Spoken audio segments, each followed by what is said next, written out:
dosen pengampuh mata kuliah konsep dasar pendidikan anak usia dini, yaitu Ibu Bonita Mahmud SPSI MPD, yang telah memberi saya kesempatan untuk memaparkan materi mengenai pembelajaran anak usia dini.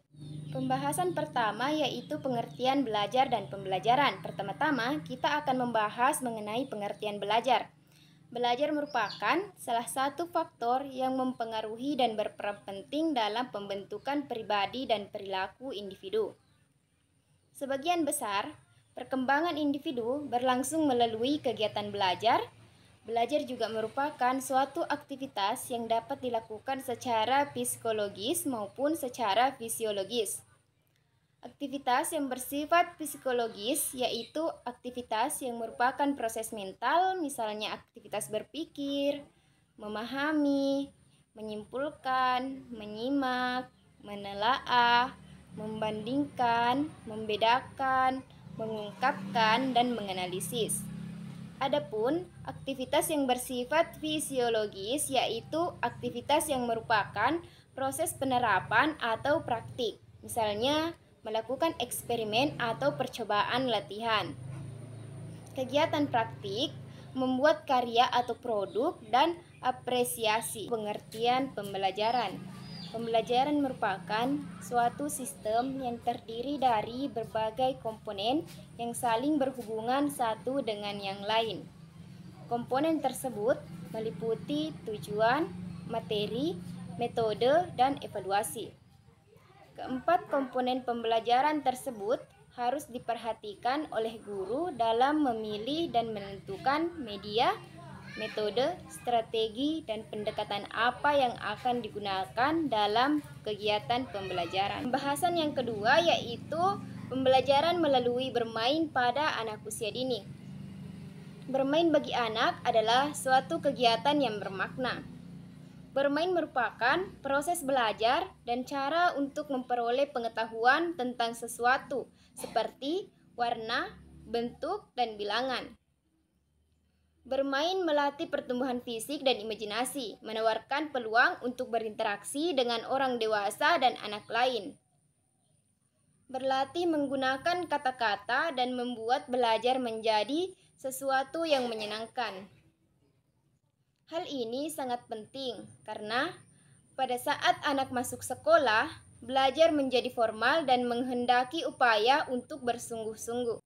Bermain pada anak usia dini juga sangat penting untuk merangsang perkembangan motorik anak, merangsang perkembangan bahasa anak, merangsang perkembangan sosial anak, merangsang perkembangan emosi ke arah yang positif, merangsang perkembangan kognitif anak, dan bermain dapat berfungsi sebagai terapi.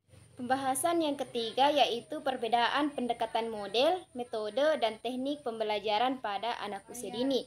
Yang pertama yaitu pendekatan. Seorang pendidik atau ahli pendidik anak usia dini harus memahami konsep pendekatan pembelajaran agar dapat memahami tumbuh kembang anak, khususnya anak usia dini. Begitu pentingnya pendekatan pembelajaran yang mempertimbangkan dari segi aspek psikoanalisis, behaviorisme, humanisme, dan konstruktivisme, sehingga perlu dipelajari, dipahami, dan diterapkan oleh para pendidikan anak usia dini. Karena dengan melaksanakan pendekatan tersebut, berbagai kesempatan dapat berdampak positif bagi anak didik, khususnya anak usia dini. Yang kedua yaitu model. Model pembelajaran adalah suatu rencana atau pola yang dapat digunakan untuk membentuk kurikulum atau rencana pembelajaran jangka panjang, merancang bahan-bahan pembelajaran, dan membimbing pembelajaran di kelas atau yang lain. Model pembelajaran dapat dijadikan pola pilihan, artinya para guru boleh memilih model pembelajaran yang sesuai, efektif, dan efisien untuk mencapai tujuan pembelajaran yang diharapkan. Yang ketiga yaitu metode. Metode adalah suatu cara kerja yang sistematis dan umum, seperti cara kerja ilmu pengetahuan yang bermula dari pertanyaan bagaimana. Menurut Senjaya, metode adalah cara yang digunakan untuk mengimplementasikan rencana yang sudah disusun dalam kegiatan nyata agar tujuan yang telah disusun tercapai secara optimal. Yang terakhir yaitu teknik. Teknik adalah cara yang dilakukan guru dalam rangka mengimplementasikan suatu metode. Misalnya, cara yang bagaimana yang harus dilakukan agar metode ceramah yang dilakukan berjalan efektif dan efisien. Dengan demikian, sebelum guru melaksanakan proses ceramah, sebaiknya memperhatikan kondisi dan situasi. Misalnya, berceramah pada siang hari dalam jumlah siswa yang banyak, tentu saja akan berbeda jika ceramah itu dilakukan pada pagi hari dengan jumlah siswa yang terbatas. Pembahasan yang keempat yaitu model pembelajaran pada anak usia dini. Model pembelajaran anak usia dini terbagi menjadi 6 bagian. Yang pertama yaitu model pembelajaran terpadu. Konsep keterpaduan yaitu topik dibahas secara meluas dan mendalam, memiliki jadwal dan mengelompokkan anak secara fleksibel. Jadi, anak-anak dipacu dan dipicu menjadi pembelajar yang diharapkan mampu mengejar kebutuhan belajarnya secara individual. Anak dalam proses belajar tersebut difasilitasi dengan tema-tema yang didesain secara bermakna dan dekat dengan kehidupan anak. Kedua yaitu model pembelajaran klasik. Model pembelajaran klasik adalah pola pembelajaran di mana dalam waktu yang sama kegiatan dilakukan oleh seluruh anak sama dengan satu kelas. Model pembelajaran kelompok atau pembelajaran komparatif adalah strategi pembelajaran yang melibatkan partisipasi siswa dalam satu kelompok kecil untuk saling berinteraksi. Dengan sistem pembelajaran komparatif akan memungkinkan guru mengelola kelas dengan lebih efektif dan siswa dapat saling mempelajarkan sesama siswa lainnya.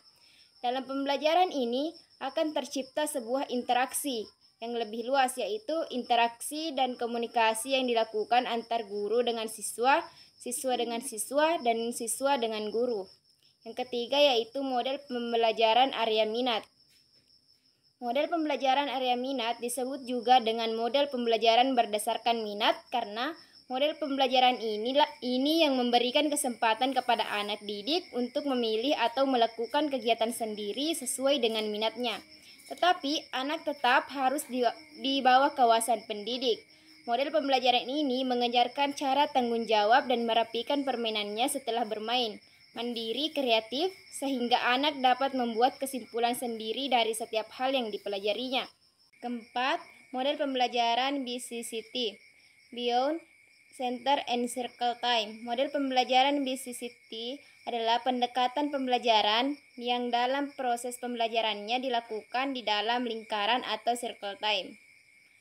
Dan setara bermain. Lingkaran adalah saat di mana guru duduk bersama dengan anak posisi melingkar untuk memberikan pijakan sebelum dan sesudah bermain. Model pembelajaran ini guru mampu mengembangkan motorik kasar, motorik halus, kognitif, bahasa, dan sosial emosional mereka. Selain mengembangkan kemampuan anak, pendidik juga menghargai hasil karya mereka agar mereka termotivasi untuk terus belajar. 5. Model pematangan. Menurut pandangan ini, anak memiliki blueprint atau cetak biru. Pola tingkah laku tertentu, perubahan tingkah laku terjadi sebagai hasil kematangan psikologis atau kesiapan dalam situasi lingkungan yang mengandung tingkah laku tertentu atau tugas-tugas perkembangan. Keenam, yaitu model aliran tingkah laku lingkungan. Menurut model ini, anak-anak dilahirkan bagai suatu batu tulisan yang kosong. Tingkah laku anak yang pasif dibentuk oleh kondisi lingkungan, perubahan tingkah laku terjadi sebagai hasil. Pembahasan yang terakhir yaitu metode pembelajaran pada anak usia dini. Metode pengajaran secara umum meliputi keseluruhan cara atau teknik dalam menyajikan bahan pelajaran pada siswa serta bagaimana siswa diperlakukan selama pembelajaran tersebut. Oleh karena itu, metode mengajar bukan hanya terkait dengan diskusi tentang apakah pembelajaran perlu diberikan secara keseluruhan atau sebagian, namun juga berhubungan secara langsung dengan memperlakukan anak sesuai dengan waktu yang diatur. Pembagian metode pembelajaran pada anak usia dini. Yang pertama yaitu metode ceramah. Seorang guru yang menjelaskan suatu bentuk gambar atau benda, maka penjelasan dengan kata demi kata akan dirangkai menjadi suatu kalimat dapat dikatakan dengan metode ceramah. Jadi, selama berlangsungnya ceramah atau berbicara, guru dapat menggunakan alat bantu seperti gambar, benda, agar uraian yang dimaksud guru menjadi jelas. Yang kedua yaitu metode tanya jawab.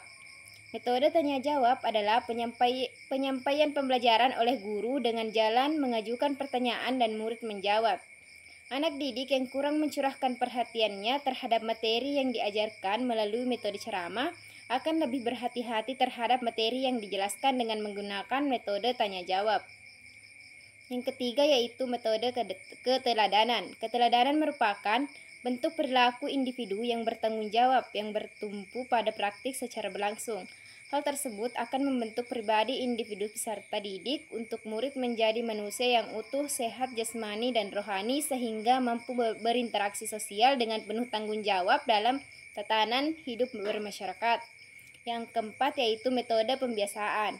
Pembiasaan merupakan suatu yang secara sengaja dilakukan berulang-ulang agar menjadi kebiasaan. Pembiasaan akan membangkitkan internalisasi nilai dengan sangat cepat.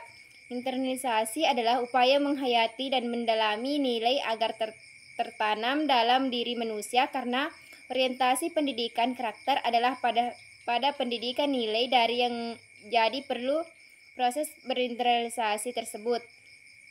Kelima yaitu metode bermain. Metode bermain merupakan cara yang digunakan guru dalam menyampaikan suatu materi dengan cara yang menyenangkan dan memberikan kepuasan pada diri anak yang bersifat non-serius, lentur dan bahan mainan terkandung dalam kegiatan secara imajinatif, intransformatif, sepadan dengan dunia orang dewasa.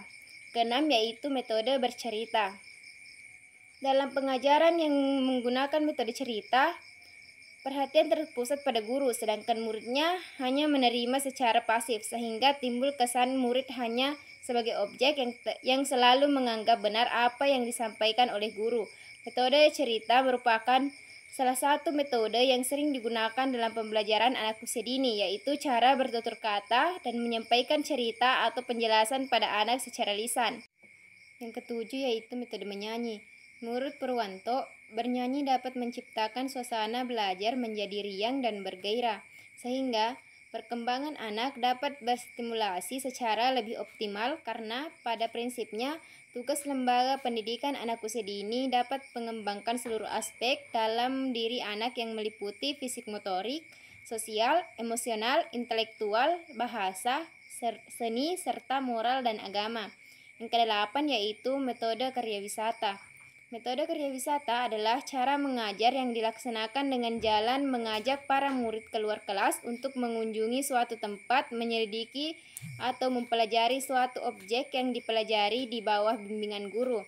Dalam perjalanan tamasya, ada hal-hal tertentu yang telah direncanakan oleh guru untuk didemonstrasikan pada anak didik. Dengan mengamati lingkungan sekitar, dapat mengoptimalkan kecerdasan anak seperti anak akan mendengar, merasakan, melihat, dan melakukan. Anak dapat mendengar suara burung, air, dan yang lainnya. Anak dapat merasakan dinginnya air, panasnya matahari, tiupan angin, dan lainnya. Anak dapat melihat berbagai jenis tanaman dan bentuk-bentuk benda. Anak dapat menyentuh permukaan pohon, kulit, daun, batu, dan benda lainnya.